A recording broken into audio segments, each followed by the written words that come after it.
자, 잠시 쉬었던 다스는 누구 겁니까 프로젝트 시사인의 주준우 기자. 안녕하십니까. 이제는 뭐 일주일에 2번씩 나오는 안원구 전 대구지방국세청장님 나오셨습니다. 예, 안녕하십니까. 네. 요즘 JTBC가 자꾸 특종을 빵빵 터뜨리고 있어요. 네.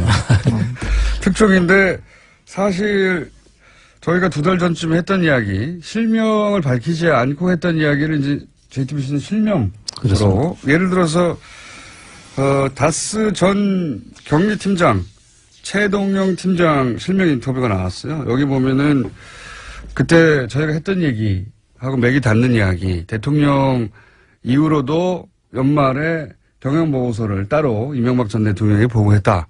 이런 얘기를 했거든요. 안가에서 했다. 예. 근데 어디서 했다는 얘기는 이 JTBC 보도에는 없었는데, 이거 안가에서 했다는 거잖아요, 이게. 네, 저희가 안가에서. 네. 이분이 그분입니다. 네, 그렇습니다. 저희는 이름을 안 밝혔는데 여기는 이름을 밝혀버려가지고. 네. 여기는 신빙성이 확 올라가고. 아니, 그게 아니라 김어준이 해서 그렇죠. 그것도 있고, 2달 전에는 실명을 밝힐 수 없는 상황이었거든요. 아니, 밝힐 수도 있었는데요.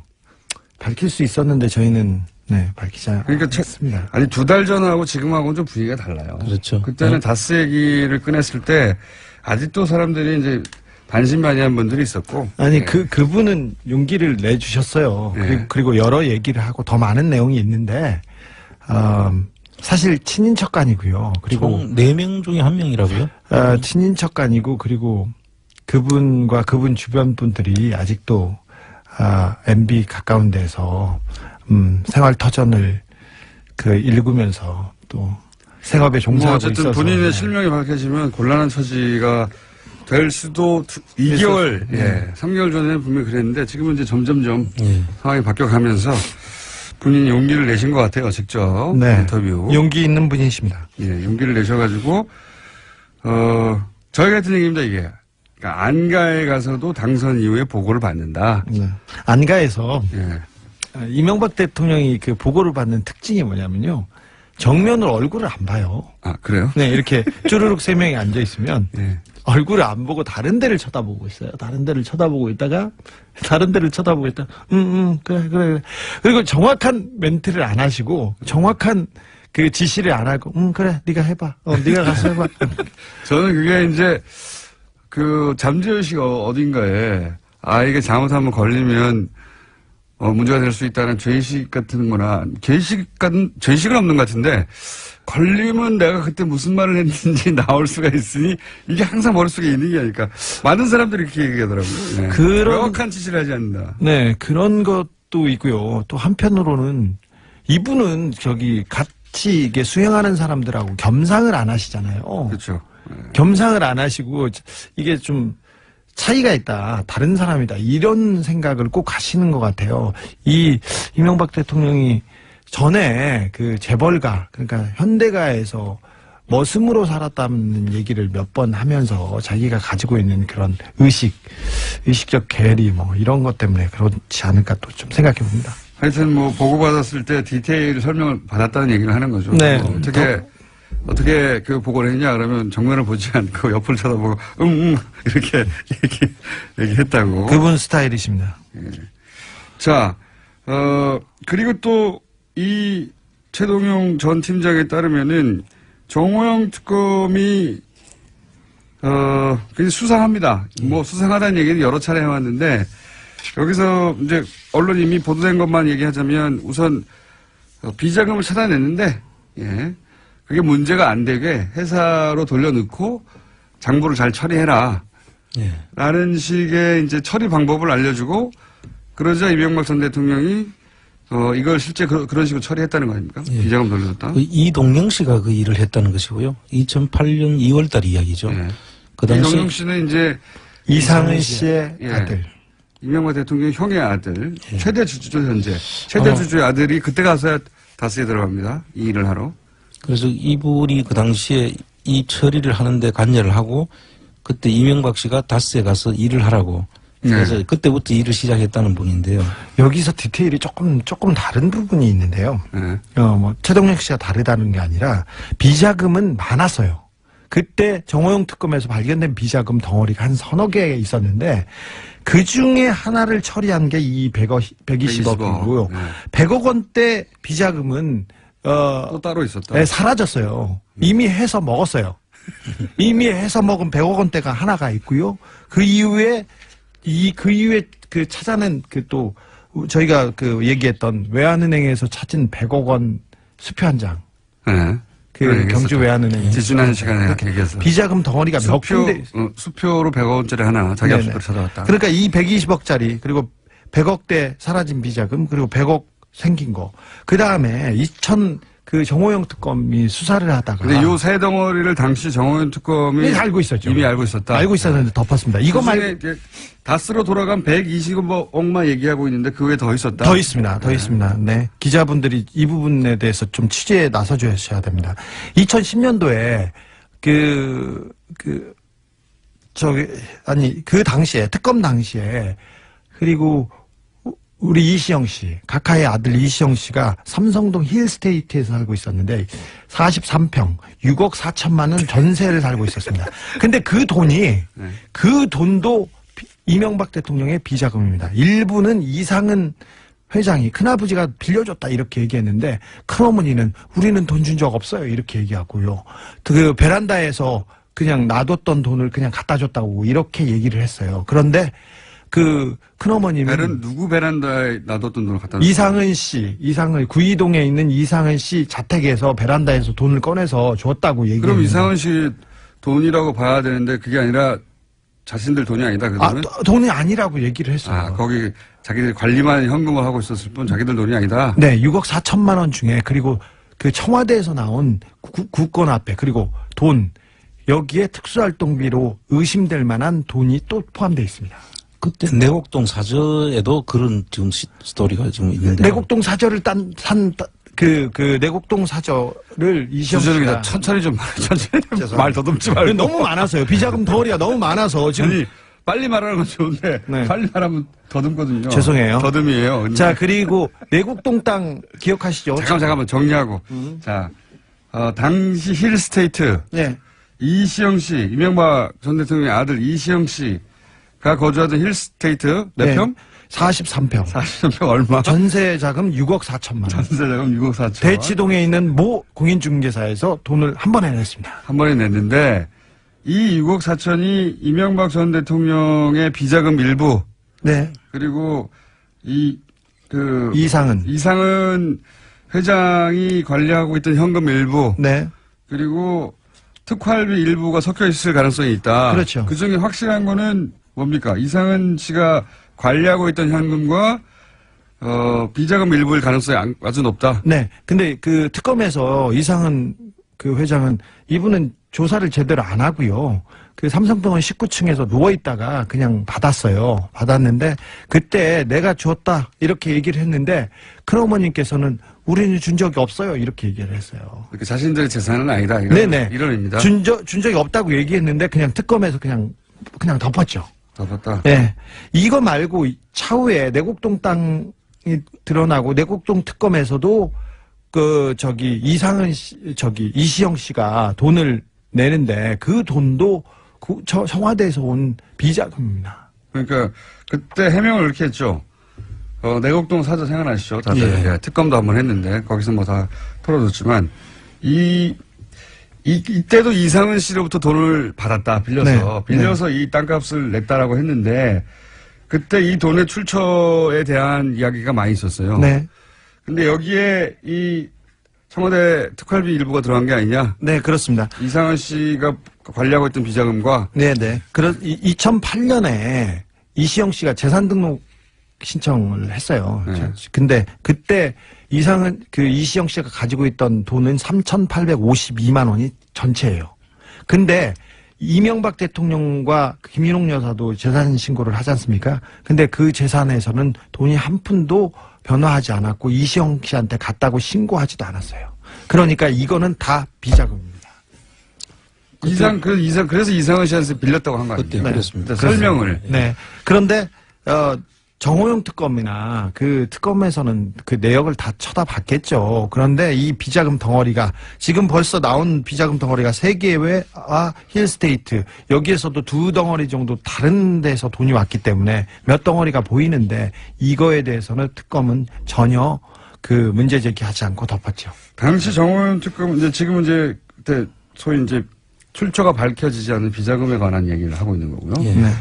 이제 주진우 기자의 이야기는 그 지금 계속 거론되는 120억 말고 덩어리가 크게 두 개 더 있었다. 네.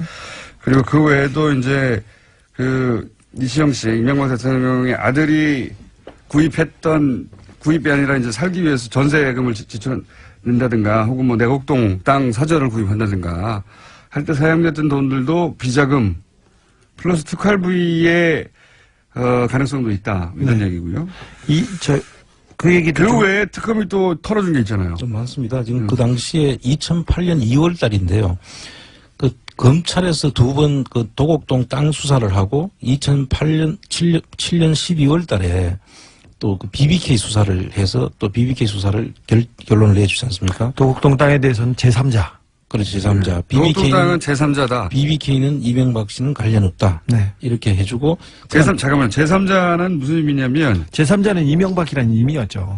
그런데 원래 도곡동 땅은 이상은 씨와 김재정 씨, 그러니까 처남과 형의 땅이라고 주장하고 있었거든요. 예, 등기부상이 그래 돼 있어요. 예, 그런데 이상은 씨 게 아니고 검찰이 처음 이제 수사 발표할 때는 제3자다. 네. 그러니까 주장과 다르게 형 게 아니다.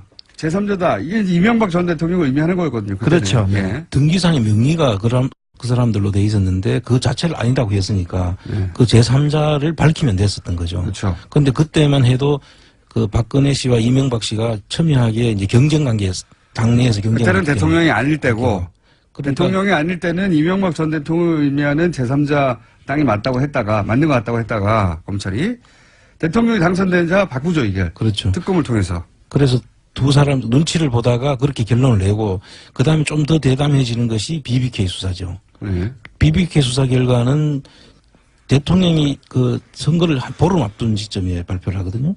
그 보름 앞선 시점에 이명박 대통령이 당선될 것으로 거의 다 예측이 됐던 상황이기 때문에 지지율 극차 컸으니까요. 예, 이미 서류라든지 이런 것들이 검찰에서 다 발견하고도 이미 BBK는 이명박 씨와는 관련이 없다라고 결론을 내주는 게 BBK 수사 결과입니다. 그때 이제 무슨 발표들을 했냐면 뭐 검찰 혹은 특검이 처음에는 제3자라고 했다가 나중에 도곡동 땅은 이명박 전 대통령 땅이 아니다. 그 특검은 그 다음이죠. 네. 대통령이 되고 난 다음에. 되고 난 다음에 특검이 털어준 거예요. 그 특검이 털어준 거는 여러 개 있습니다. 예. 도곡동 땅도 아니다. 그 제3자의 것이 아니라 이명박 그 사람들 것이 맞다. 네. BBK도 BBK도 아니다. 관계 없다. 다스도 아니다. 그다음에 상암 DMC 관련한 의혹도 아니다. 예. 모든 이명박 관련된 그 의혹은 거짓말이라고 다 털어줬어요. 다 털어줬죠. 예. 도곡동 땅도 아니고 다스도 아니고 상암 DMC 관련 비리도 아니고 BBK도 아니고 아무것도 이명박 전 대통령의 것이 아무 상관이 없다고 네. 특검이 해준 그리고 비자금은 찾았는데 돌려주라고 해서 아무 문제가 없는 것으로 아예 맞습니다. 발표도 안 했고. 비자금을 돌려주라고도 하고 덮기도 했습니다. 네. 이건 그러니까 명백한 범법행위죠. 당시 정호영 특검은 수사를 한 게 아니라 어떻게 하면 이명박 전 대통령 관련된 모든 혐의점들을 벗게 해주느냐. 거기에 초점을 맞췄죠. 거기에 초점을 맞춰서. 사실 이명박 대통령을 수사를 했는데 꼬리곰탕만 먹고 끝냈었는데 한 2시간 정도 만나서 그 조사를 했다고 하는데 그 시간 밥 먹었다고 하는데 사실 검찰청이나 경찰청에 가가지고 조사받은 사람들은 알아요. 앞에다 성명, 주소, 이름 그리고 뭐 얼마나 버냐 이런 거 종교 이런 거 물어보지 않습니까? 그러면 1시간이 지나가요. 맨날 아니, 일단 밥 먹는데 1시간 하고요.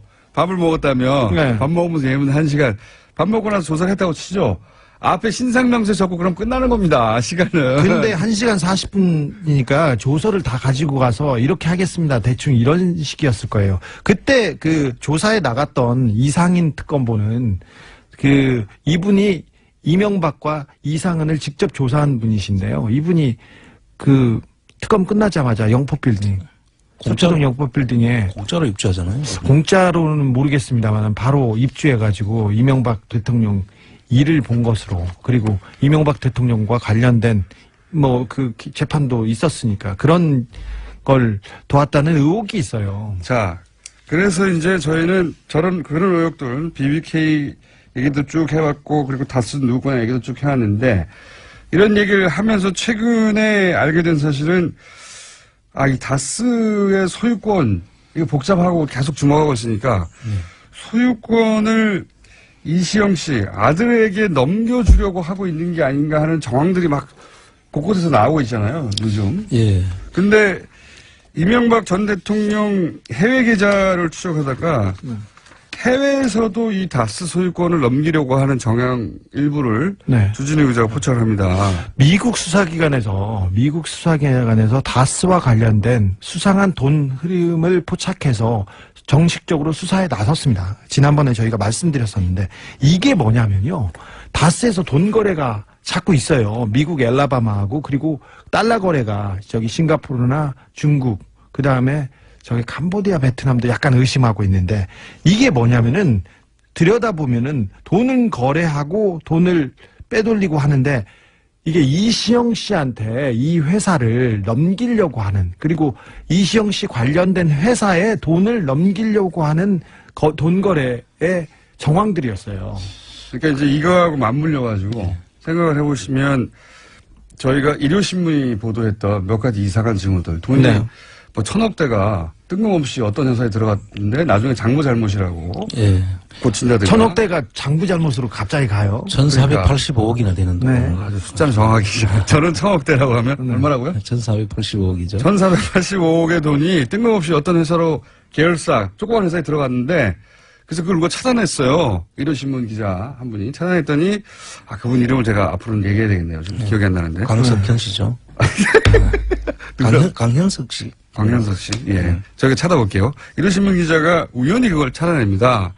근데 우연히 찾아냈더니 그 회사에서 아니야 이건 장부를 잘못 기재한 거야 하고 고칩니다. 1,000억대인데 네. 1,000억대를 장부를 1,000억 정도는 그럴 수 있죠. 이명박 작가를 지금 어떻게 보시고 그러세요.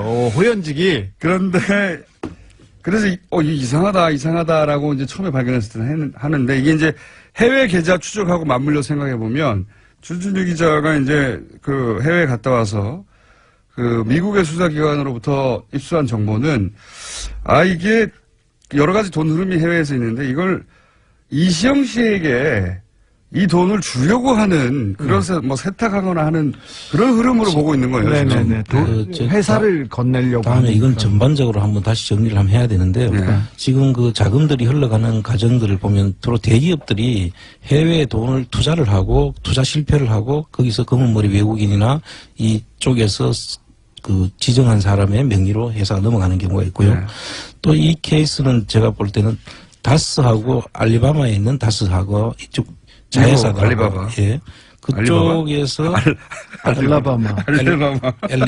엘라바마. 그 회사하고 거래해서 소위 이전 가격 조작이라는 그런 방법이 있습니다. 가격을 정상 가격보다 높여서 그렇죠. 그쪽에 사주는 방법이죠. 네. 그래서 그 돈 차익이 남죠. 차익이 남는 것을 이제 비자금으로 빼는 그런 수법인데요.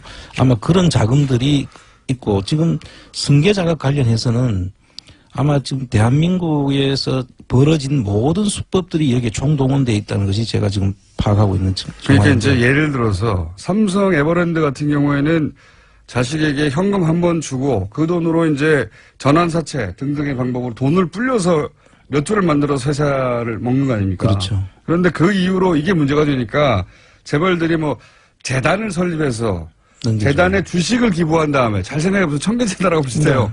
모든 게 예. 맞습니다. 이명박 각하께서는 모든 걸 하셨어요. 그러니까 할 수 있는 모든 방법을 네. 동원했다는 게 재단을 설립해서 주식을 기부한 후에 그 재단 소유권만 나중에 자녀한테 준다든가. 네. 그러면 재단을 통해서 이제 주식을 가지는 거죠. 또 이 청계재단도 처음에는 이런 의도가 아니었을까 의심을 하는 거고요. 그리고 또 하나는 지금 계속 조금씩 밝혀지고 있는 회사 하나를 정해가지고 지금 이제 회사 하나 SM이라는 회사가 정해졌죠. 네.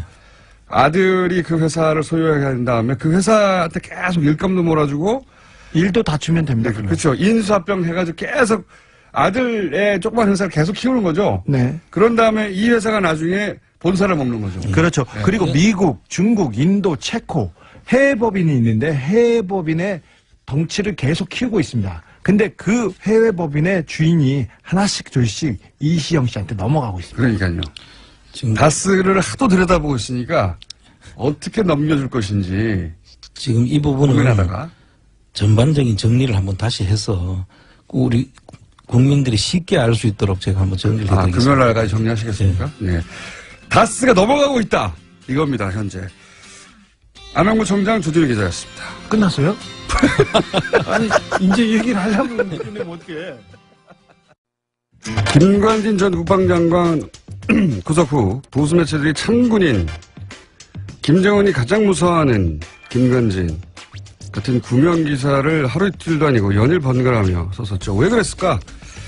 김관진 전 국방장관의 여러 혐의 관련해 취재를 해온 주진우 기자 연결해 보겠습니다. 안녕하십니까? 안녕하십니까? 예, 관련 취재를 오래 해온 사람으로서 김관진 석방이 이제 법리적 판단 이외에 어떤 사유가 있을 수 있다고 그런 의혹을 가지고 계십니까? 네네. 석방 이유가 댓글 관련 서류에 수백 차례 결제만 했을 뿐 지시가 없었다는 것인데 상명하복의 군 특성상 있을 수 없는 일이고요. 네, 그건 뭐 상식적으로. 범죄 행위에 대한 결제는 확실한 이행 지시, 곧 명령을 의미합니다. 군에서는 특별히. 양승태 대법원장의 오른팔, 그러니까 신광열 형사수석부장판사가 직접, 이분 정말 막후 실력자입니다. 이분이 직접 커밍아웃을 해야 할 만큼 법원은 안팎에서 다급하고 긴박하게 움직였습니다.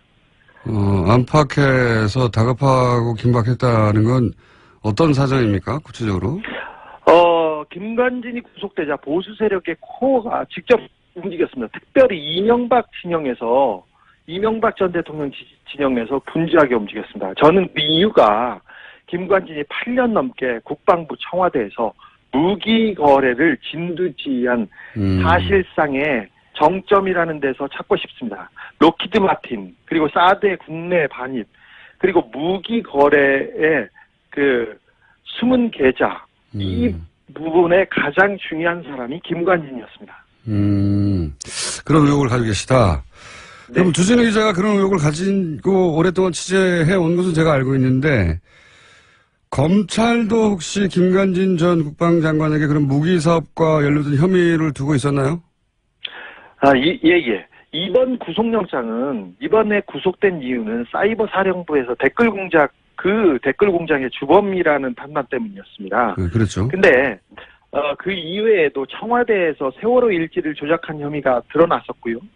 그리고 결국 검찰이 승부를 보려고 했던 것은 이명박 박근혜 정부의 무기 관련 거래 내용이었습니다. 이 부분에 대해서도 상당한 혐의를 두고 있었습니다. 김관진 장관이 무기 사업과 관련해서 입을 열 경우 보수, 그러니까 대한민국 보수의 뿌리가 통째로 뽑힐 거라는 위기감이 있었던 것으로 저는 파악하고 있습니다. 그게 여기서 핵심은 구속영장은 사이버 사령부 댓글 공작으로 청구된 것이긴 하나, 검찰에서는 무기 사업과 관련해서 또 혐의를 두고 있었다. 그렇습니다. 이게 이제 검찰 쪽에 그런 판단이 있었다고 하는데, 미국 쪽에도 이런 취재를 주진우 기자가 오랫동안 해왔지 않습니까? 미국 쪽에서도 혹시 들은 이야기는 없습니까? 그렇습니다. 제가 이 혐의 때문에 지난달 미국 워싱턴에 방문했었는데요. 미국 그 정부 관계자들도 이 부분에 대해서 조금 깊이 보고 있습니다. 김관진 청와대 전 안보실장이 이명박 박근혜 탄핵 이후에 지난 1월과 3월에 미국에 급히 방문했었어요. 그때 사드 배치를 당겨달라 이런 얘기가 있었지만 뒤에서는 여러 다른 방산 업체와 관련된 작업에 있었던 것으로 미국 정부 관계자들도 증언하고 있습니다.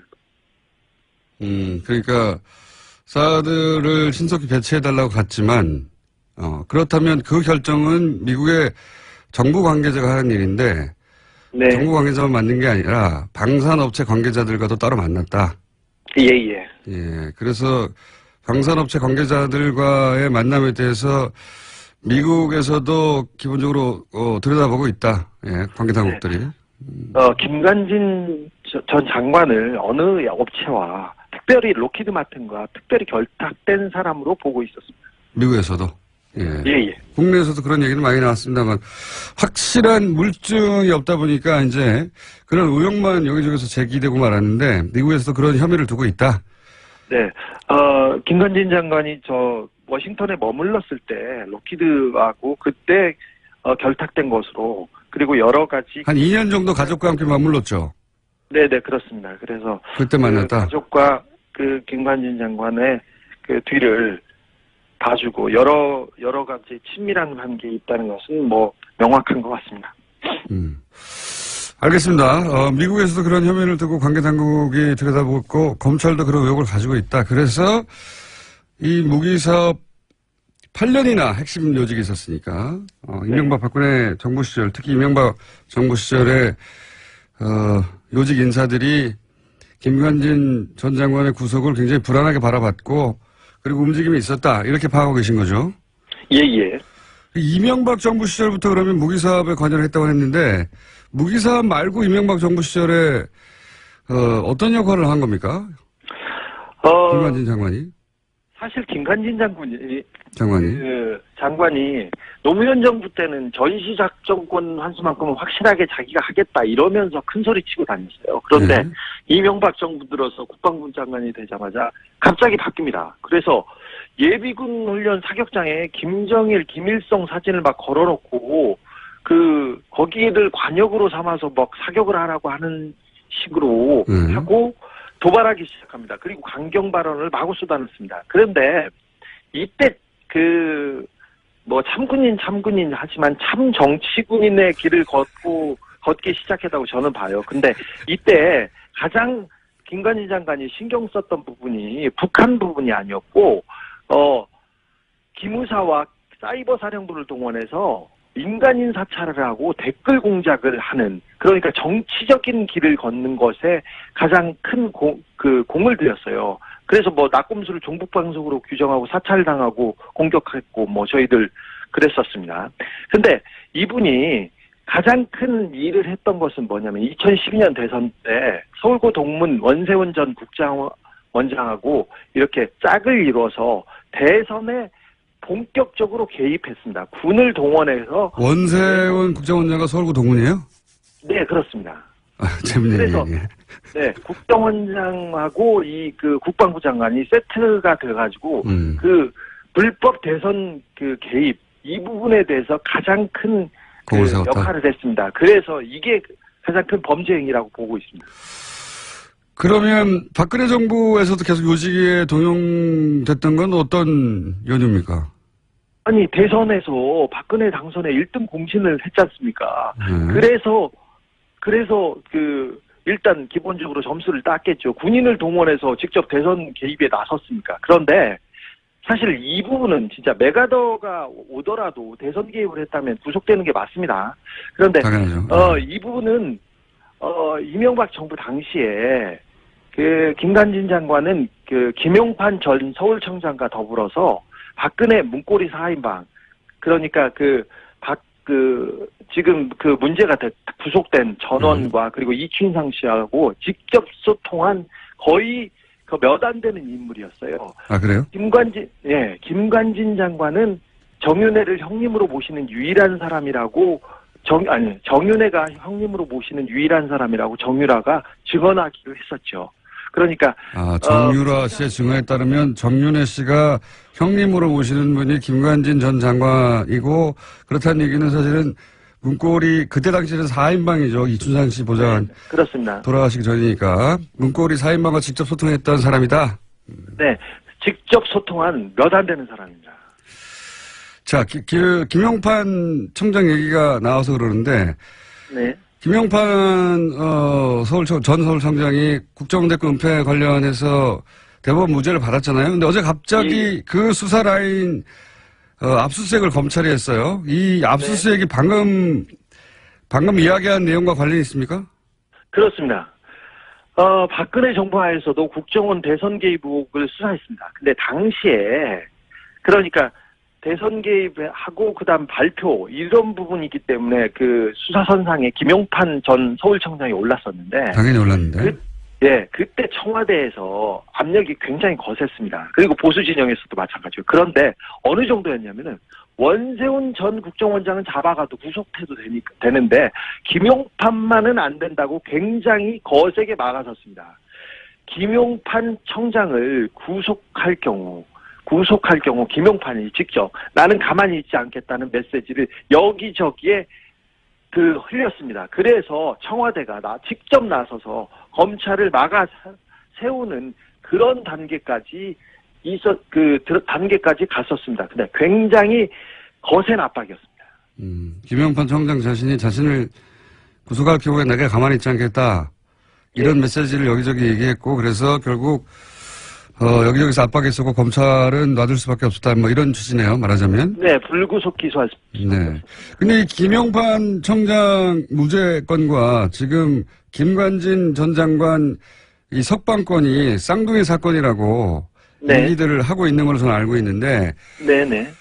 그랬던 얘기는 김관진 전 청장이 지금 뭐 보수 매체에서 보도되기로는 자기는 구속 적부심 하지 않으려고 했는데 하도 권유해가지고 할 수 없이 했다. 뭐 상관인 자기가 혼자 나갈 수 없다고 거절한 것을 뭐 이런 식으로 굉장히 미화되고 있는데 그러면 김관진 전 청장도 뭐랄까요 자신의 구명을 위해서 이런저런 얘기를 했다. 뭐 이런 정보가 있습니까? 그렇습니다.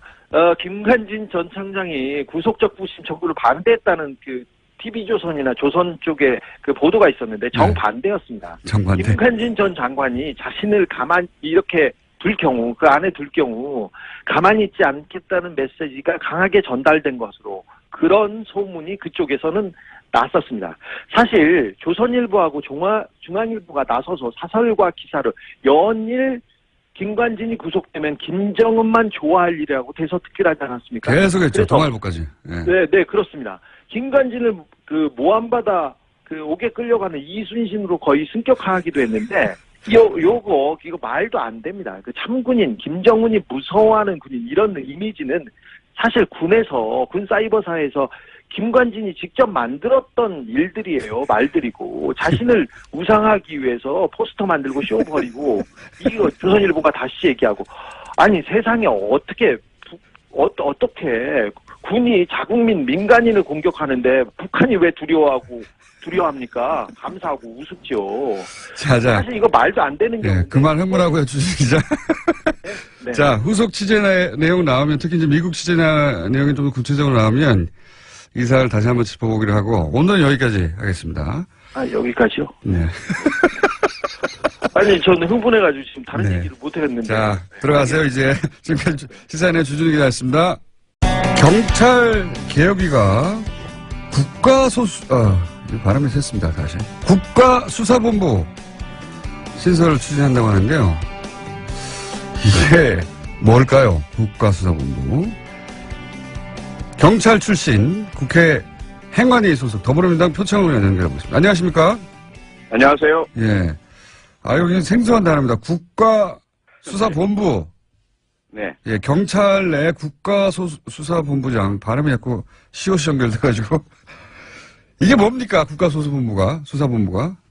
가장 쉽게 설명드리자면 한국판 경찰 FBI라고 이해하시면 가장 쉬울 것 같고요. FBI요? 잠깐만요. 네. FBI라는 거는 이제 미국은 주정부가 따로 네. 있어서 각 예. 주별로 이제 경찰 시스템이 조금씩 다른데 그게 아니라 네. 전국에 걸친 연방 범죄가 있을 거 아닙니까? 큰 범죄들. 그렇죠. 예, 그 범죄를 범죄만 다루죠. 예. 예. 그런 이렇게 납치를 했다든가 유괴했다든지 뭐 여러 가지 마약이라든가 그런 전국을 상대하는 범죄는 주 경찰이 관할하지 않고 이제 FBI라고 하는 곳에서 중앙에서 관할하잖아요. 네. 거칠게 말하자면 정리하자면 예, 그렇죠. 예. 그런 것처럼 이 국가수사본부는 수사에 관한 한 여기서 다 한다 이런 겁니까? 그러니까 FBI하고는 많이 다르죠. FBI는 법에 정한 200여 가지 범죄 사건에만 관여할 수 있고요. 예. 일반적인 범죄 사건 수사는 미국은 주경찰, 시경찰, 또 카운티 군경찰이 따로 다 알아서 하는 거죠. 예.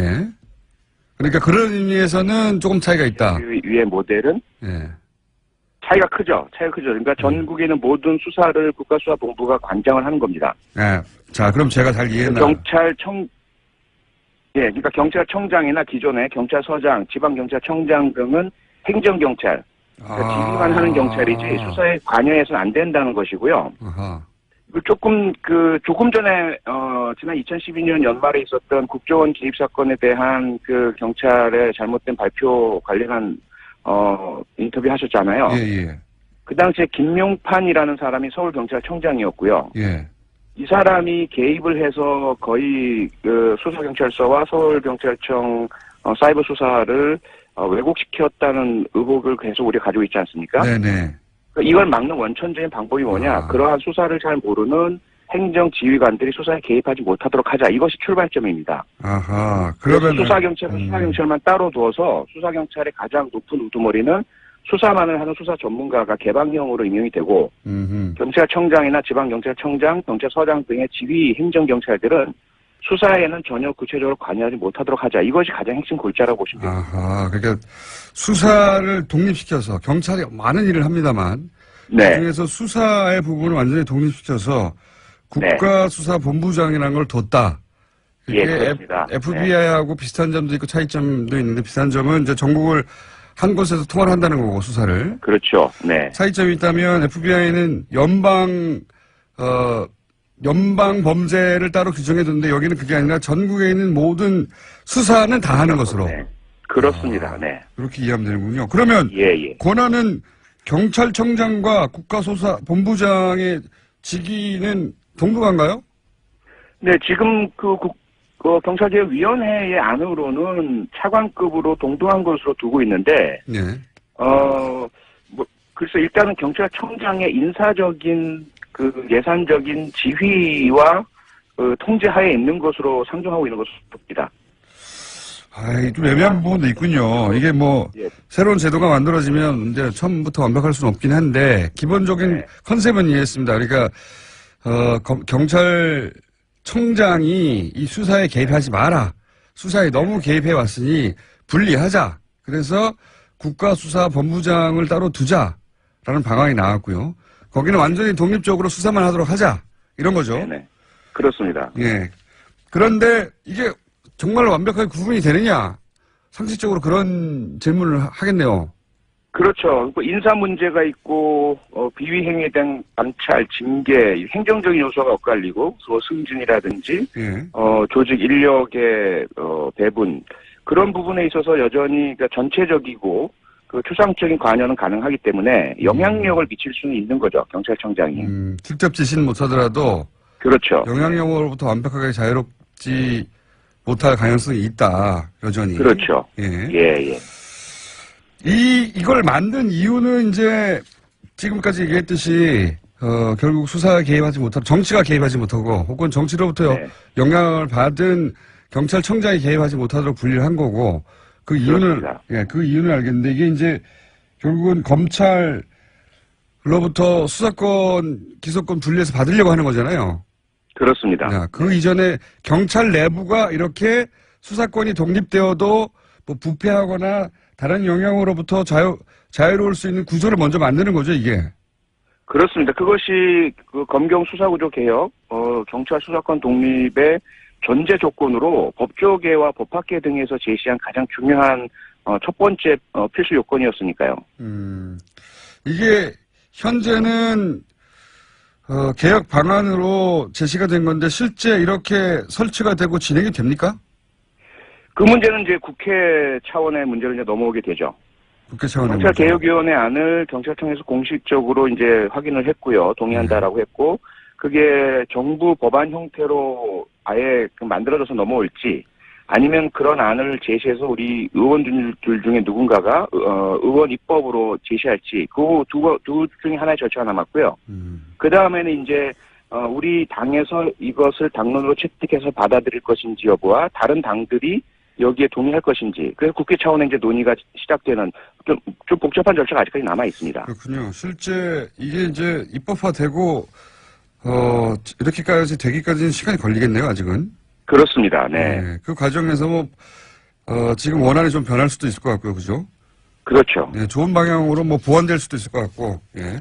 맞습니다. 네. 근데 지금 현재 나온 아이디어는 경찰청장과 차관급으로 같은 대우네요. 동급의 국가수사본부장을 분리해서 여기는 완전히 수사만 하는 조직으로 만들고 일반 행정과 다른 업무들은 다 경찰에 그대로 유지하고, 그죠?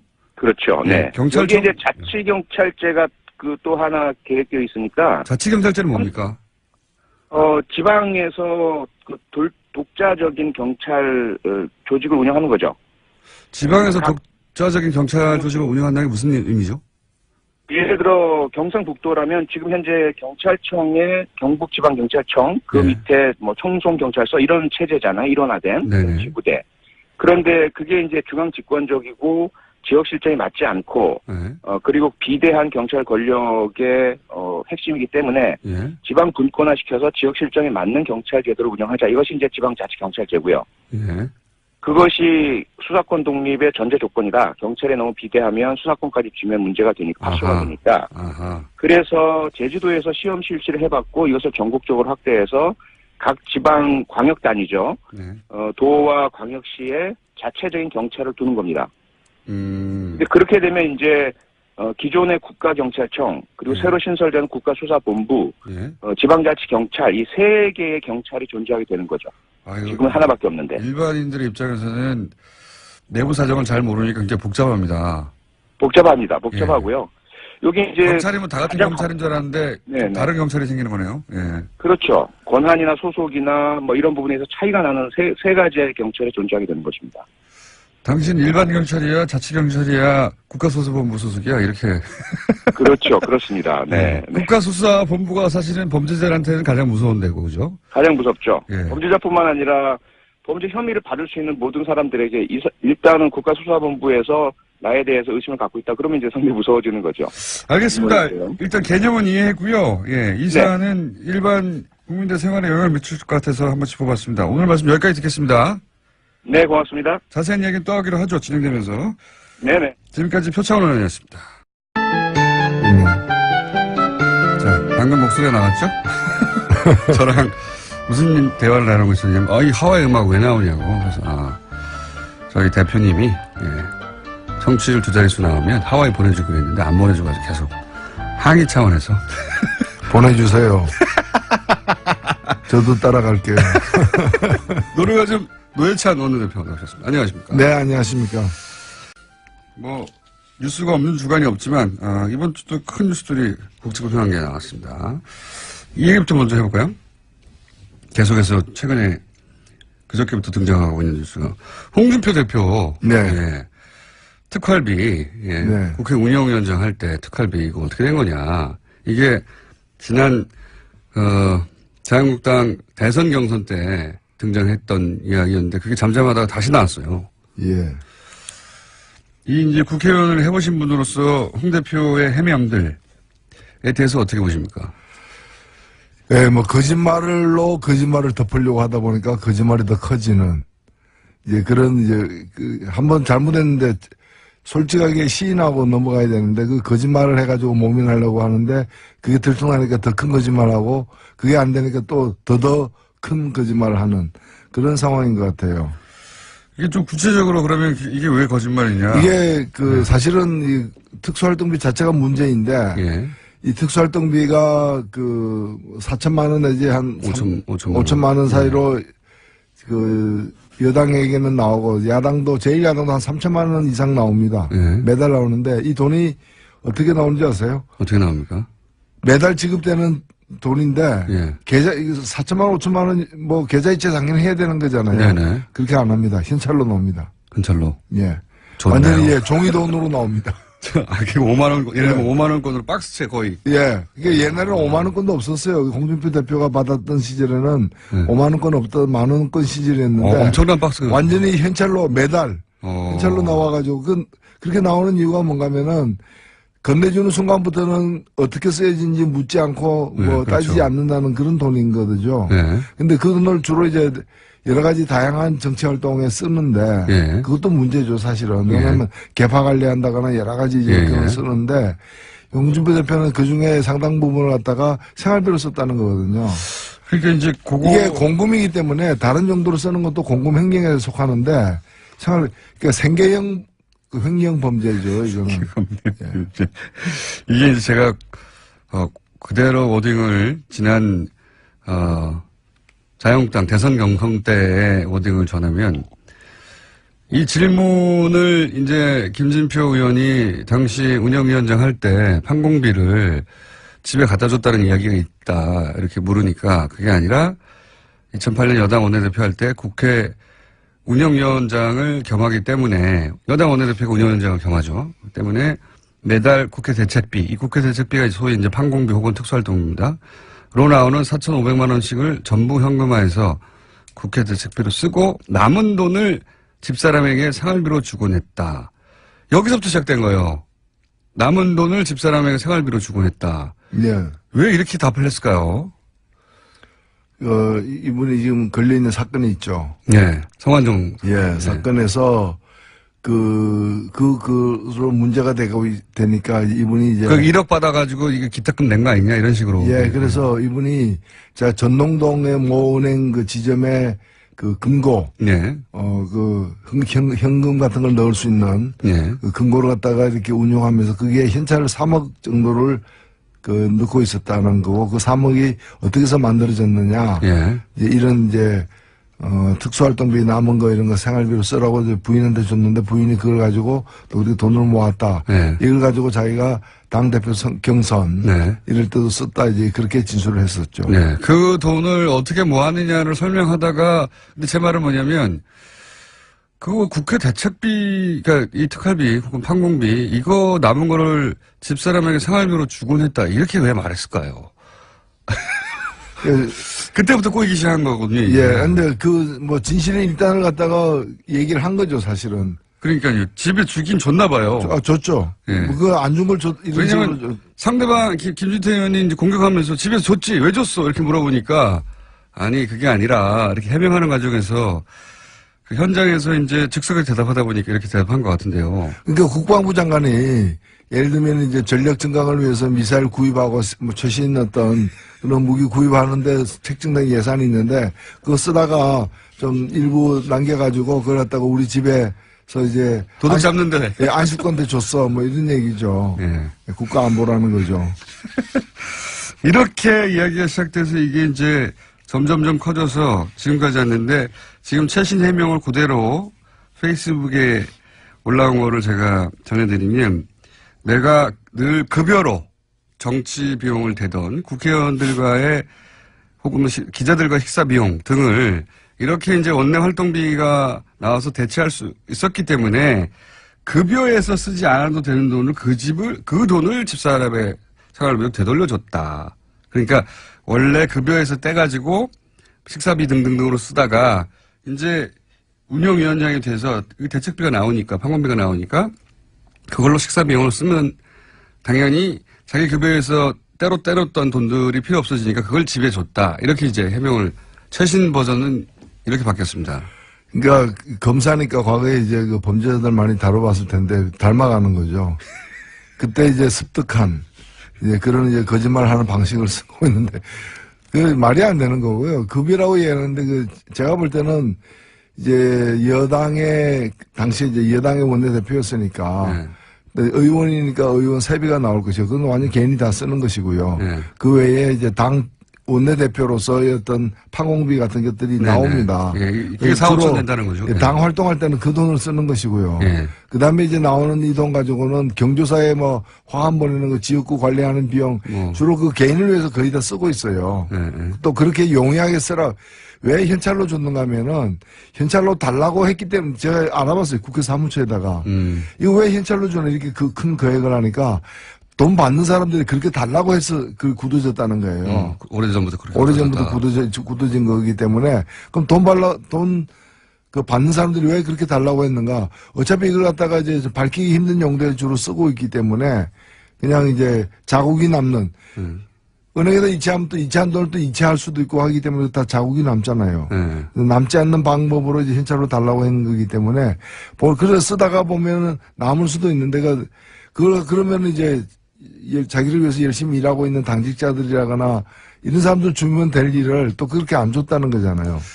그렇게 보여지는, 본인은 부인하고 있습니다. 네. 본인은 부인하고 있고, 이 마지막 해명도 저는 약간 논리적으로 좀 말이 안 되는 것 같은 것이, 평상시에 급여로 그렇게 식사비를 쓰다가 기자들이나 이런 사람들하고, 이 이제 원내대표가 돼서 이 판공비가 나와서 더 이상 그 돈은 내 돈을 안 써도 되고, 그 판공비 나온 거를 쓸 수 있게 되어서 이제 이 집에다가 급여에서 따로 떼뒀던 그 돈을 돌려줬다는 거잖아요, 집에. 근데 그거는 그러면 한 번 있었어야죠.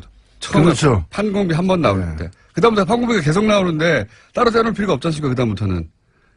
그러니까 여하튼 결과적으로 보면 계속 그 집에다가 돈을 줬는데. 예, 주곤 했다고 했으니까. 예, 줬다는 걸 갖다가 시인하는 거고, 그 돈이 이제 한 번 정도는 이제 처음에는 이제 자기 급여로 줬는데, 나중에는 이제 급여로 쓰던 어떤 기자들 접대비나 이런 것들을 갖다가 이제 특수활동비로 하게 되면서 남는 돈을 집에다 줬다. 이런 식으로 둘러치고 있는 거죠. 좀 말이 꼬여가지고요. 예. 사실 이 문제를 이게 만약에 검찰이 수사 대상으로 삼으면 이거 크게 문제될 수 있지 않습니까? 예, 뿐만이 아니고 이분이 이제 변명을 하는 과정에서 그 야당 대표들에게도 줬다, 원내대표들에게도. 그건 뭐 기억에 착오를 그래서 이제 예. 그 원행 원내대표 이런 분들이 이제 발끈해가지고 이거 조사를 제대로 해보자 이렇게 얘기를 하고 있는 거죠. 그건 물러섰어요. 기억의 착오라고. 뭐 기억의 착오가 있을 수도 있죠. 존재 자체가 착오죠, 사실은. 존재해서는 안 되는 분이 존재하니까 생기는 문제인데. 존재자가 착오라기보다는 이제 당 대표로서는 존재하지 않아야 된다고 이제 정치적 주장을 하신 거죠. 인간으로서 그렇게 말하면 안 되는 거 아니겠습니까? 아, 제가 그렇죠. 정치적으로 문제라는 거죠. 생물학적으로 제가 어떻게 시인의 뜻인데 거기다 자, 개입을 하겠습니다. 이거 큰 문제로 될 수도 있다. 예. 평상시라면 큰 문제로 발전할 수도 있는데 지금은 워낙 큰 문제가 많기 때문에 지금 네. 묻혀 있는 거죠. 워낙 큰 문제가 많아서. 그리고 이제 어제 있었던 굉장히 큰 정치권의 주목을 받은 사안 중에 하나가 이제 국민의당 끝장 토론입니다. 네.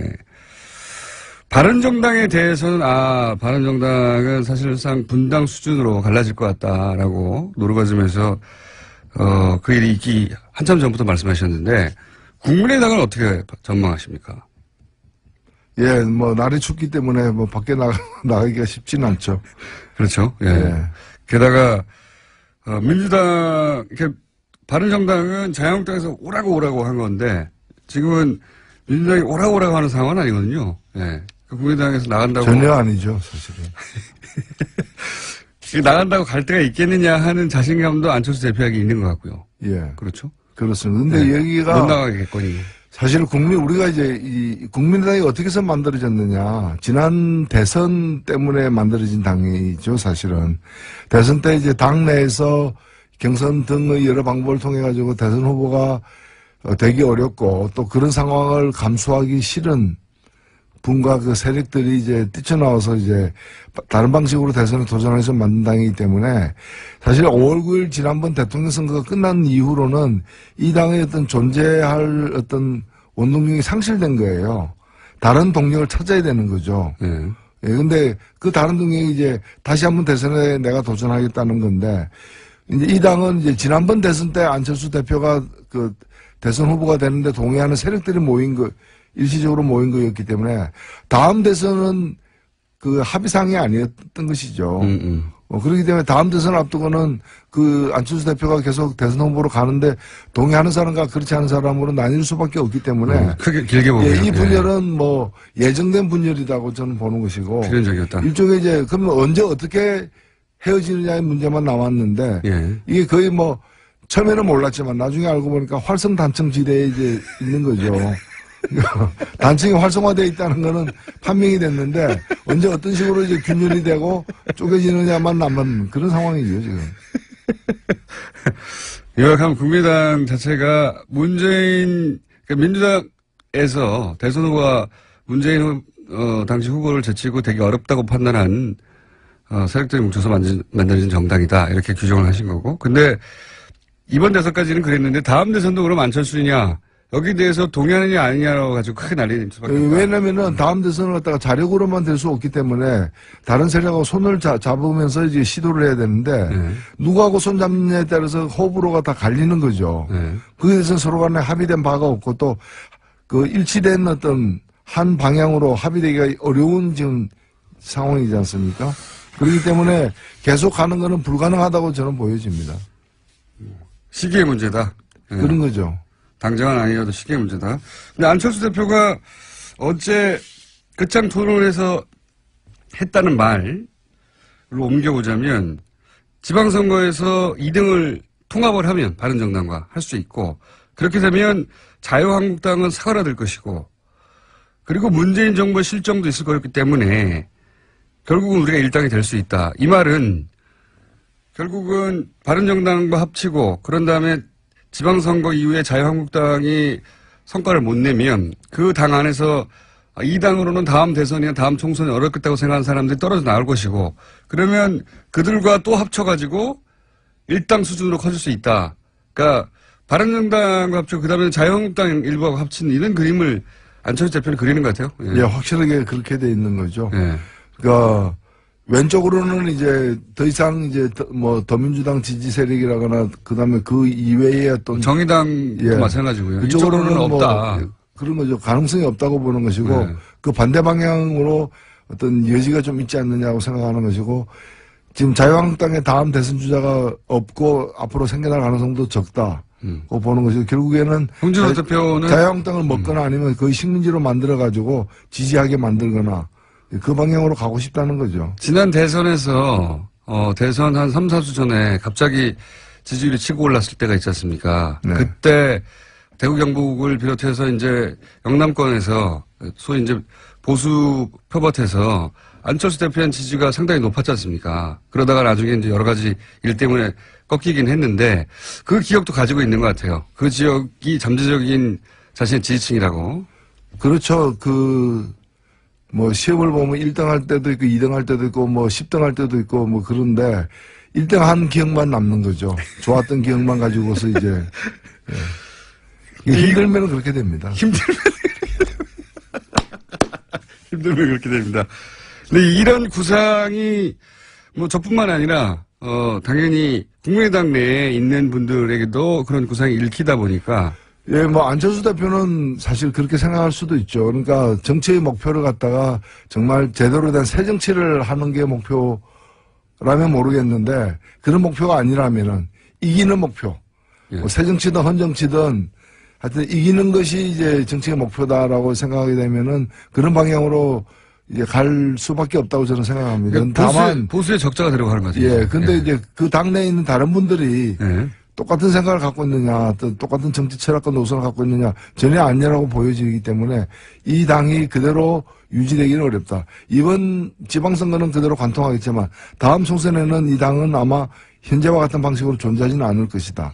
이렇게 보이는 거죠. 안철수 대표의 구상이 성공한다면 바른정당과 합쳐지고 거기에 동의하지 않는 분들은 나가고, 그죠? 나가거나 혹은 나간다기보다는 당이 둘러 쪼개지는 수준으로 분당이 돼서 국민의당이 아니라 바른정당과 국민의당 쪽에서 통합화가 합쳐서 새로운 당이 하나 만들어지고 그래서 이제 우리가 중도 보수다 내지는 개혁 보수다 이런 말을 하고 그런 다음에 지방선거 이후에 자유한국당에서 이 자유한국당으로 보장이 안 된다 미래가 생각하는 분들도 합쳐가지고 일당이 되겠다. 그리고 거기서 결국 나밖에 없지 않느냐 다음 대선 후보는 안철수 후보는 그런 나름의 스케줄을 그리고 있는 것 같습니다. 지금 현재 거기에 동의가 안 되는 국민의당 일부 의원들 혹은 일부가 넘어서 절반 정도죠. 절반 정도는 동의가 안 되는 거죠. 그거는 이제 제2의 3당 합당 아니냐.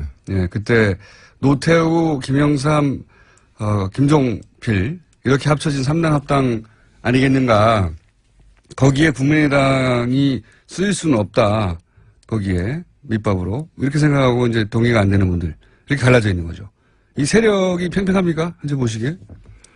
글쎄요, 제가 볼 때는 지금 우리 정치가, 이번에 그 촛불 이후에 그 장기적으로 보면은 그 삼김 정치로 이제 영남, 호남 대립구도를 기본으로 하면서 이렇게 보수, 진보 내지 어떤 개혁과 예. 수구 이런 식으로 해가지고 그 편성되어서 한 30년을 왔는데. 예, 3당 합당 이후로 예, 그랬죠. 이제 새로운 어떤 정치 지형으로 가는 어떤 그 과도기에 지금 들어섰다고 보여집니다.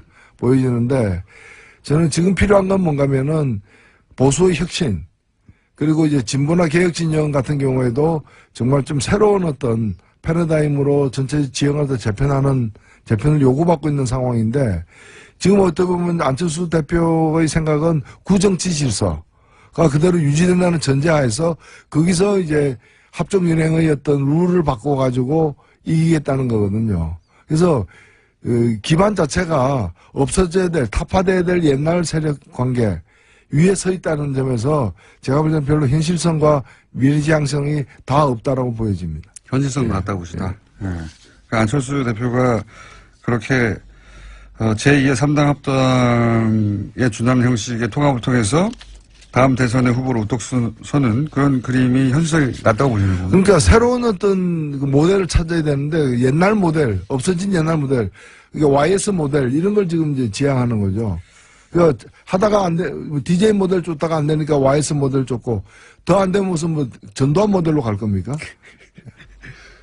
과거 지향적이라고 보는 거죠. 그건 불가능할 것 같아요. 예.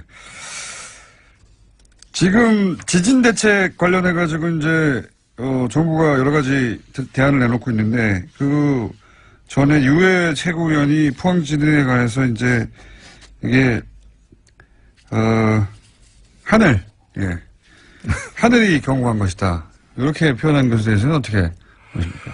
예, 그 말은 이제 그 포항 지진을 향해서 한 말이라기보다는 다른 정치적 공방 속에서 그 포항 지진을 끄집어낸 건데요. 문재인 정부가 얼마나 잘못했길래 이런 일까지 벌어졌냐, 뭐 이렇게 연결한 건데요. 예. 저는 뭐 정치적 견해는 차이가 있을 수 있고 또 정당에 따르면 그런 뭐 공방을 하다 보면 거친 언사를 쓸 수는 있는데 우리 국민 누가 보더라도 이제 불행한 사태. 지금 포항 시민들이 겪고 있는 그 아픔이라거나 걱정이라거나 불안은 대단히 좀 우리가 동참해야 되는 그런 생각들 아니겠습니까?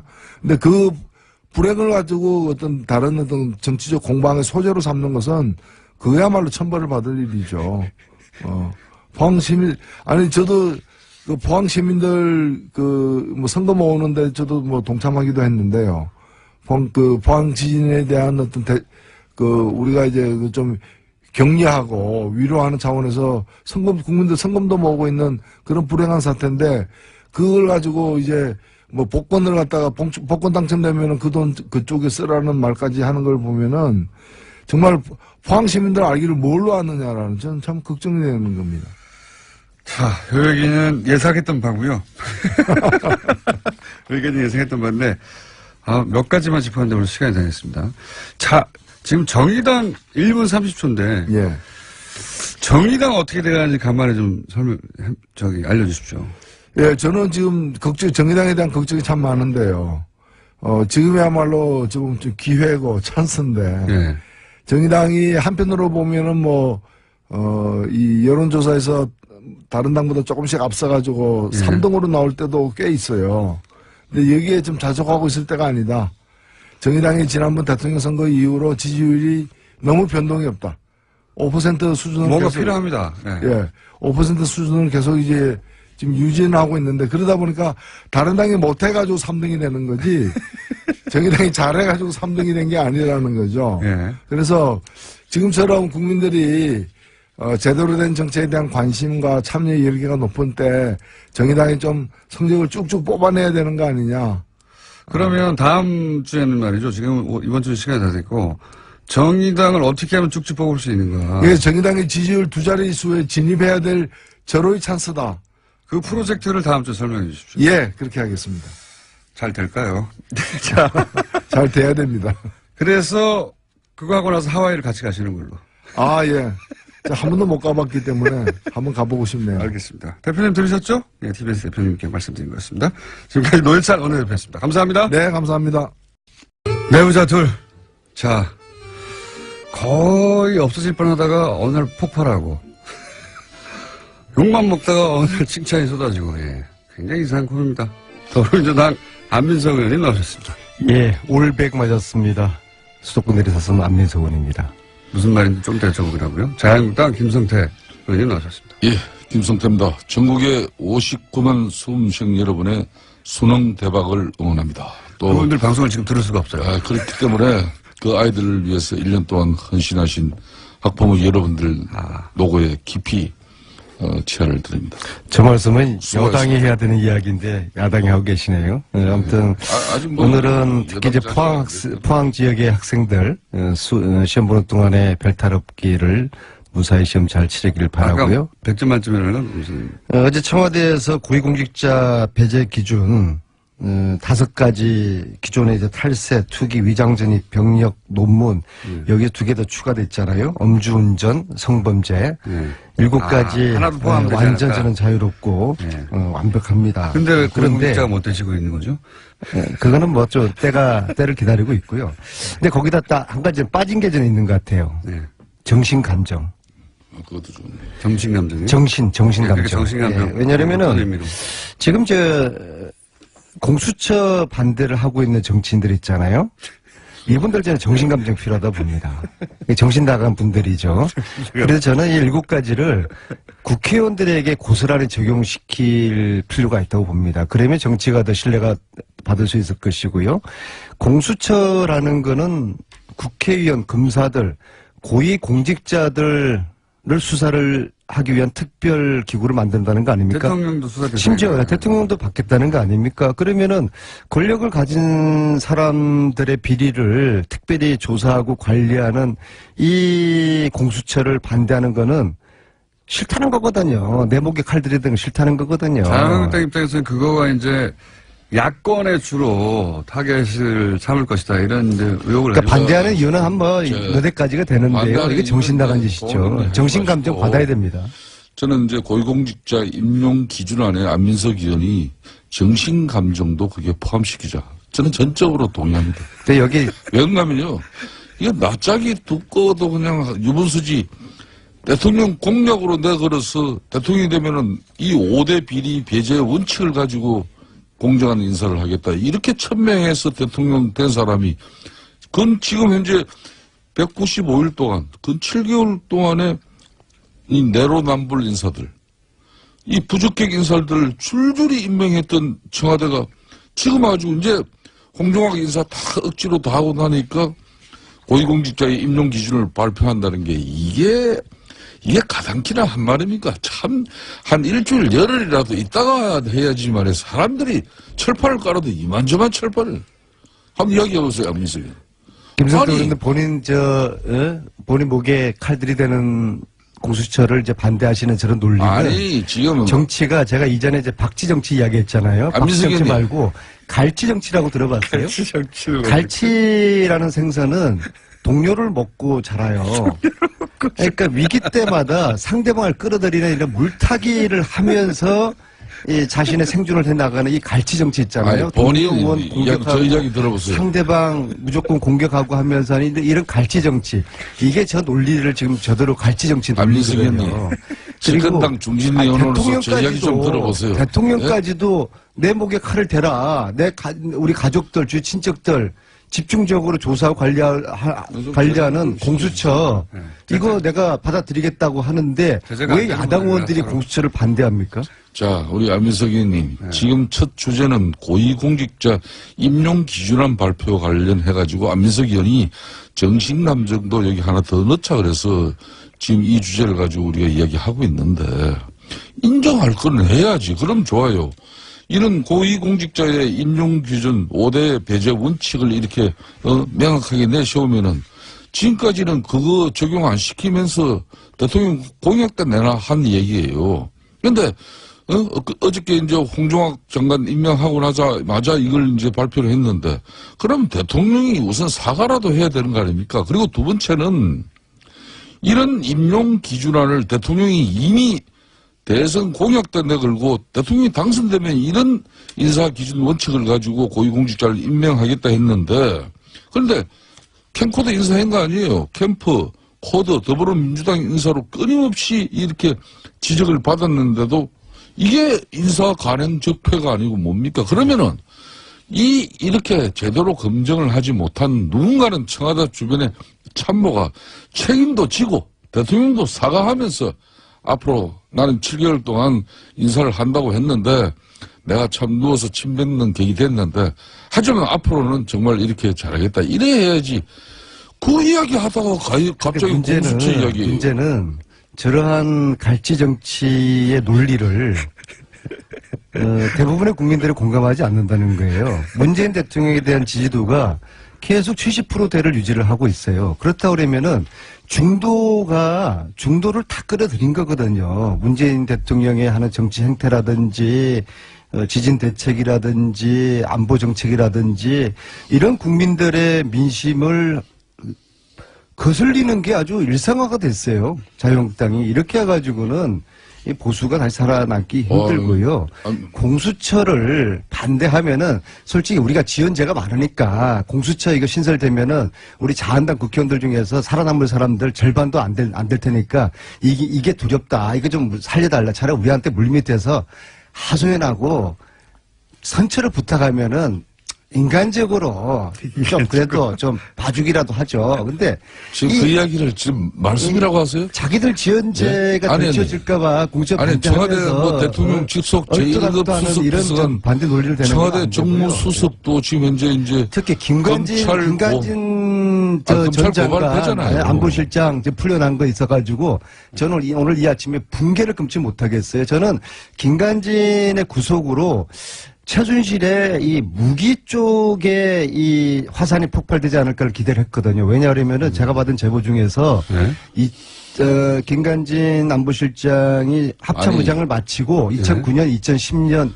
2년을 안민석 의원님은 딸들과 가족들과 함께 워싱턴에서 2년을 본인이 살아요. 왜 아시다시피 전병헌 정무수석이 청와대 제1급 참모로서 아주 많은 그 비용이 필요하거든요. 구속 수사가 되고 있는데 대해서는 왜 알아들 수가 한마디 없어요. 언급이 또 없어요? 부탁을 하시네요. 네? 잠깐만 제 이야기하고서 네. 말씀. 아니 내가 아까 말씀하세요. 본 내 얘기를 합니다. 자, 자, 그 저 시간을 이해를 따라잡아야 잠깐만 안 돼요. 저 굉장히 지금 아주 지금 사법부의 말을 막으신 이유가 판단도 뭐죠? 저렇게 자기네들 마음에 들지 않으면 김관진 이야기 하고 난 다음에 듣고 난 다음에 이야기를 하세요. 전병수석부터 중요한 말씀 하는 이야기하세요. 겁니다. 새로운 정보인 것 같아서 이 얘기만 듣고. 그래서 그 2년 동안에 김관진 워싱턴에 가 있는 안보실장이 2년 동안. 그 2년 동안에 그 생활 비용을 방산업체, 외국의 방산업체에서 후원을 했던 제보를 제가 받았거든요. 자, 그러면 간단해요. 그러면은 2년 동안에 김관진 실장이 무슨 돈으로 그 생활비 많은 비용을 미국에서 댔는지, 2년 동안 예, 그건 계좌 조사하면 금방만에 나오는 것이죠. 2년 그래서 동안에 미국의 방산업체로부터 말하자면 생활비를 받았다. 생활비를 받았다. 아마 4인 가족이 워싱턴에서 2년 동안 살았으면은 아마 100만 불 이상 정도는 썼을 거라고 보거든요. 과연 그 돈을 김관진 안보실장이 개인 돈으로 쓰지는 않았을 것 같은데 그 제보에 의하면은 방산업체가 후원을 미국의 방산업체. 받았다. 예, 미국의 제보거든요. 방산업체가 나중에 우리나라에 무기도 파는 업체입니까? 그래서 이게 최순실하고 저는 연관이 된다 보거든요. 왜냐하면 저는 최순실이가 문화계 농단, 체육계 농단 하면서 결국엔 돈을 빼먹은 거 아닙니까? 이건 사실 무기에 비하면 끈값이죠. 돈을 사랑했던 진짜 대통령 최순실이가 과연 무기에 손대지 않았을까? 손대지 않았을까요, 공장장? 손댔을 거라고 저는 그렇게 가정을 하거든요. 예, 그래서 이러한 연계고리가 2009년, 2010년에 김관진이의 미국에서 생활비 이것을 검찰이 쉽게 그런 들여다볼 수 있는 거 아니에요. 그렇게 될 수 있는데 그게 이제 이걸 기대를 했었는데 풀려나면서 어렵게 풀려난 게 이게 저는 단순하게 뭐 도주 우려가 없다. 이건 정말 지나가는 개가 웃을 일이고요. 구속시킬 때는 도주 우려가 있다고 해서 구속시켜놓고서 풀어줄 때는 도주 우려가 없다. 시키세요. 저는 그러니까 이 의원님도 방송이 맨날 더 의원님 제어가 안 되지 큰 않습니까? 이유가 있을 거라고 보는 것이죠. 이건 새로운 정보니까 아니요, 들어보고요. 새로운 정보. 이게 자, 아무리 지금 현재 재판부는 기울어진 운동장에서 우병우 재판하고 방송을 있는 하지만 사람이 이재용 재판 저 하다가 안민석 저한테 의원의 들켜가지고 일반적인 주장을 계속 바뀌었던 김은지 그 이모라는 공장장은 부장판사가 제어하지 않고. 지금 우병우를 지금 네? 하고 있지 않습니까? 재판부의 현실이 지금 이렇습니다. 아니, 저분이 그래서 재판부의 이런 자신의 행태를 잘 주장이나 들여다볼 필요가 자신의 있어요. 자, 오케이. 제기에 자, 김성태 의원님. 말씀 한번 해보세요. 네. 하고 싶은 말씀 해보세요. 제가 이렇게 한 2년 가까이 우리 안민석 의원님을 지켜보면은 본인이 의혹 제기하고 본인이 이렇게 문제를 야기한 부분에 대해서 검찰이 또 제대로 수사해가지고 또 이렇게 구속적 부심에서 이렇게 구속이 이루어지면 뭐 검사나 판사 칭찬하고 또 판사가 그걸 뭐 이렇게 기각하면은 또 재판부 그냥 욕하고. 자, 이런 것도 사법부의 판단 자체를 갖다가 우리가 존중해줘야지. 지나가는 개도 이걸 웃지 않겠냐 이러면은 이 방송에서 어떻게 되겠습니까?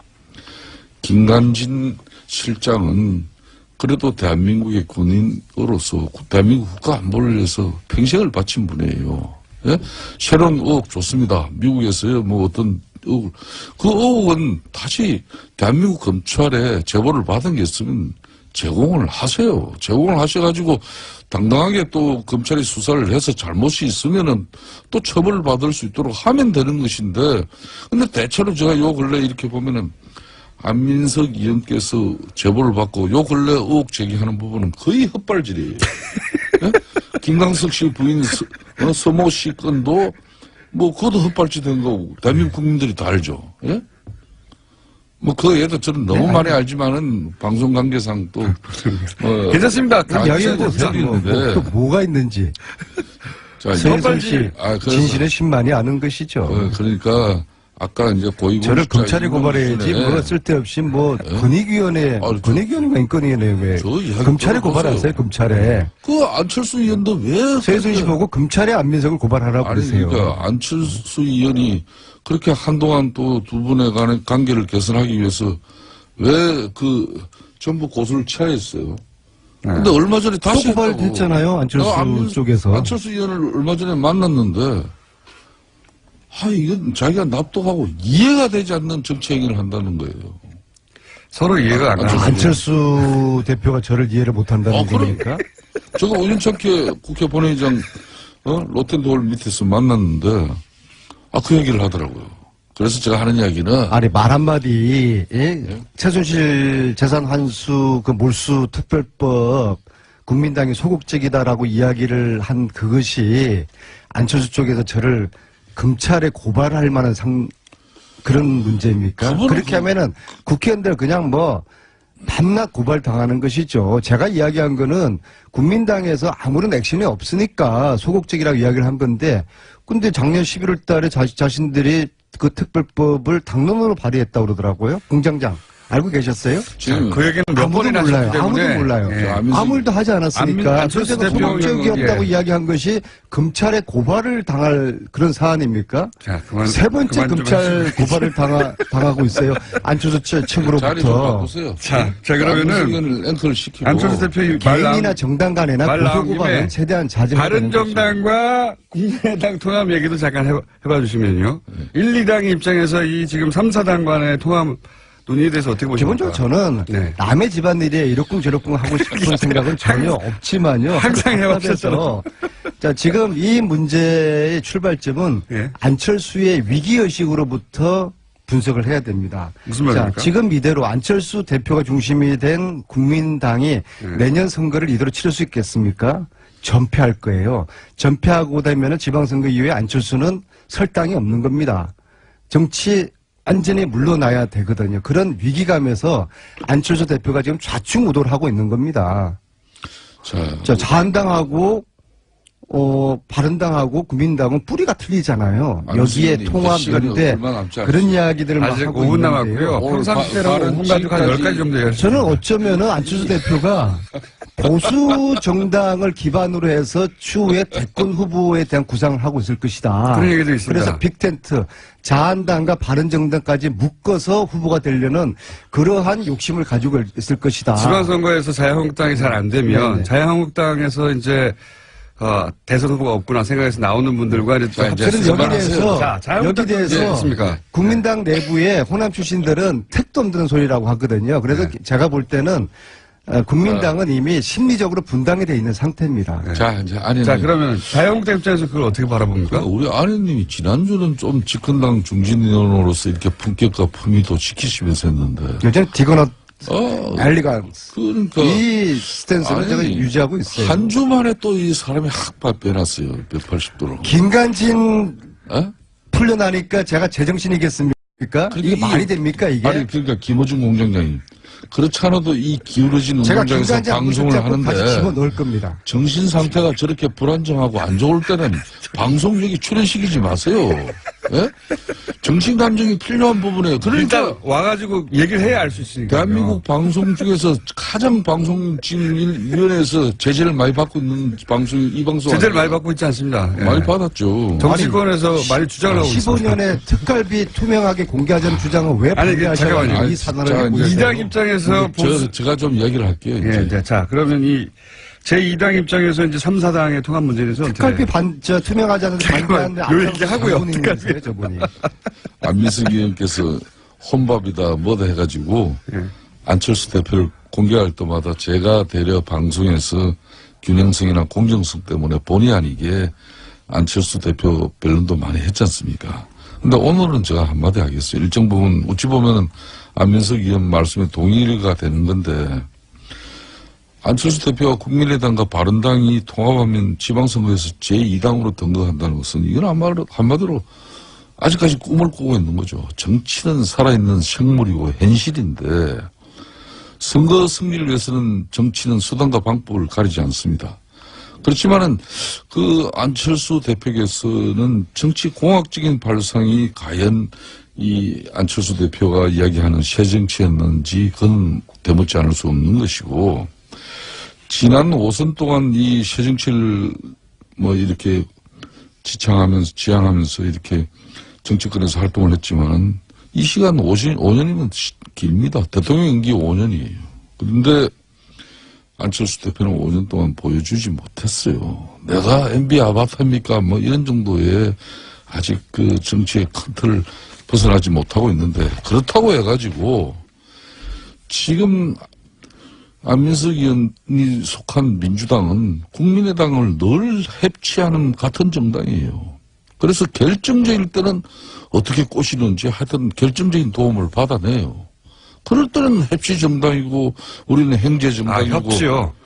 별 이야기를 다 하면서 또 이런 방송에 나와서는 저런 이야기를 하면은 내가 안철수라 그래도 민주당 사람들은 믿지를 못하는 것이고 차라리 뭐 적지만은 바른정당하고 뭐 이렇게 통합이라도 해서 좀 기반을 갖춰보려고 하는 그 처절한 몸부림에 너무 큰 비난을 하지 맙시다 우리가. 안철수 대표와 국민당하고는 저희들은 구분해서 봐야 된다고 보고요. 하여튼 남의 집안 이야기 그만하고요. 저는 왜 그 새누리당과 남의 집안 얘기만 했지 당시에 않습니까, 저하고 같이 15년도에 이맘때 예결위 간사를 함께 했잖아요. 네. 왜 특수활동비를 좀 줄이고 홍준표 대표 특수활동비 공개하자는 이야기를 그 주장을 왜 반대했는지 하고요. 홍준표 대표 역시도 지금 갈치 정치를 하고 있는 겁니다. 느닷없이 원혜영 대표로 끌어들여가지고 내가 당신한테도 운영비 주지 않았냐. 이건 김성태 의원님 의견을 좀 들어봐야겠고요. 네. 왜 반대를 하셨어요? 예, 이 국정원의 특활비를 가지고 청와대가 받아 쓴 것이 드러나면서 이 논란이 시작됐는데 문제는 이 특활비가 개인 사적인 용도로 잘못 쓰여졌다면은 이건 이제 용처에 대해서는 검찰이 수사를 할 건데 첫 번째는 국정원을 지휘 감독하는 청와대가 국정원으로부터 특수활동비를 받은 것 자체가 뇌물이라는 것이죠. 상납받은 청와대 상납받은 그 그러니까 돈을 그 40억을 누가 어떻게 썼을까요? 두 번째는 그 특수활동비는 정해진 용도가 아닌 다른 곳에 쓴 것이 국고수입니다.